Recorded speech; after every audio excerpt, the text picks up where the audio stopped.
Here's your writing story in a cleaner, more cinematic, and emotionally stronger format while keeping the same plot and twist. The polished mahogany table of Bennett Industries' boardroom reflected the cold white lights above like a mirror I no longer needed. I adjusted my simple black blazer and took my seat at the far end. "Sarah, dear," my mother said without looking up, "you could have dressed more appropriately. This is a family business meeting." I glanced down at my outfit and almost smiled. If she only knew this simple blazer cost more than her entire wardrobe, but my family had never bothered to learn who I actually was. My brother Michael entered next. Wearing confidence like a tailored suit, he took his place at the head of the table, still playing secretary at that startup. He said with a smirk, "What is it now?" "Executive assistant to the assistant executive, administrative director." I corrected calmly. It didn't matter.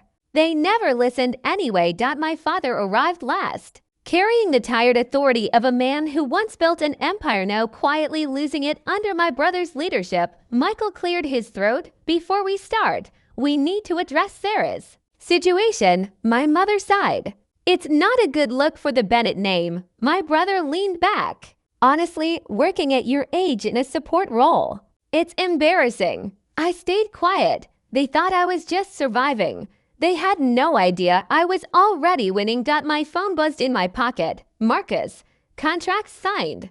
Press release in 2 hours." I didn't react. Michael continued, smug as ever. "That little startup you work for, Nexus Tech, heard they're about to get acquired. Probably shut down after." I almost laughed. "Nexus Tech, my smallest company. My decoy, my shadow." My father shook his head. "Sarah, we found you a position at the country club. Assistant coordinator. It's more suitable." I looked at them one by one. They weren't offering help.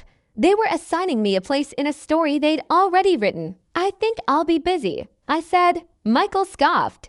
"Busy doing what?" "Filing papers." Then every phone in the room lit up at once.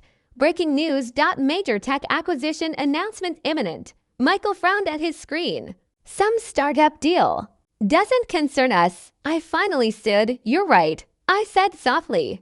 "It doesn't." And I walked out. 2 hours later, I stood on the top floor of Atlas Tower. My real office. Not the small cubicle my family imagined. Marcus stood beside me, nervous but excited. "They still don't know?" he asked. I shook my head. "They're about to." Nexus Tech had never been the real story. It was just one piece. Atlas Technologies was the real empire. And today, I had finished acquiring Bennett Industries' largest competitor, which meant Bennett Industries had exactly 2 options: merge or collapse. At 5:55 p.m., I stepped into the elevator. Marcus handed me a folder. "Your family is watching the news," he said. "They'll see it live." "Good," I replied. The lobby was already packed with reporters, cameras, lights, silence before impact. And somewhere across the city, my family was waiting for a name they thought they understood. I stepped onto the stage. "Good evening," I said. "I'm Sarah Bennett, CEO of Atlas Technologies." And just like that, everything they believed about me ended. The aftermath came like a storm. Missed calls. Voicemails.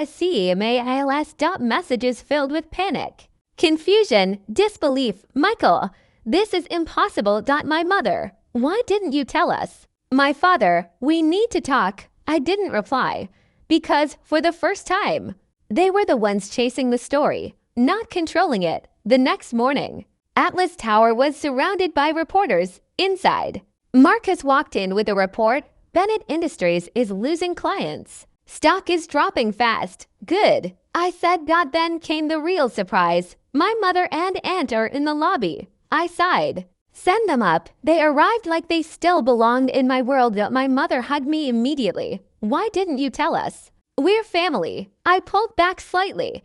"You mean like the family that found me a country club job yesterday?" Silence. My aunt tried to film The Office. I stopped her. "No recording. No posts. No narrative unless I approve it." My mother blinked. "We're your family." I opened my laptop. "No," I said calmly. "You're spectators." Then came Michael. And my father. I brought them into the boardroom, the same place where they had once dismissed me as nothing. Now I sat at the head of the table. Michael tried to speak first. This is hostile. It isn't, I interrupted. It's correction. I slid a folder across the table. Mergers, acquisitions, debt exposure. Your company is bleeding. My father opened it slowly. His face changed with every page. This can't be real, he whispered. It is, I said. And I didn't build this to destroy you. I looked at Michael. You did that part yourself. Silence filled the room. Then I added, I'm offering a merger. You keep the name. You keep relevance. But Atlas leads, Michael scoffed weakly. And if we refuse? I leaned back slightly. Then you disappear in the market within a year. That was the truth. No threat. Just math. Later, alone in my office, Marcus spoke quietly. Your father's still downstairs. I nodded. Send him up. He entered slowly. No arrogance. No speeches. Just realization. For the first time, he looked at me. Not as his daughter, but as something he never expected. You built all this, he said. I nodded. Double quotes yes. A long silence followed. Why didn't we see it? He finally asked. I answered honestly, because you never looked. Weeks later, everything changed. Bennett Industries merged under Atlas. My brother lost his title but gained something he never had. Awareness. My mother stopped giving opinions. She started asking questions, and me. I kept the same black blazer, not because I needed it, but because it reminded me of something important. They never noticed me when I was small, so they never saw me becoming large 6 months later. I stood by the window of Atlas Tower. The city stretched endlessly beneath me. My phone buzzed. Tomorrow's keynote. The power of being underestimated. I smiled. Because in the end, they never lost to someone they understood. They lost to someone they never bothered to see.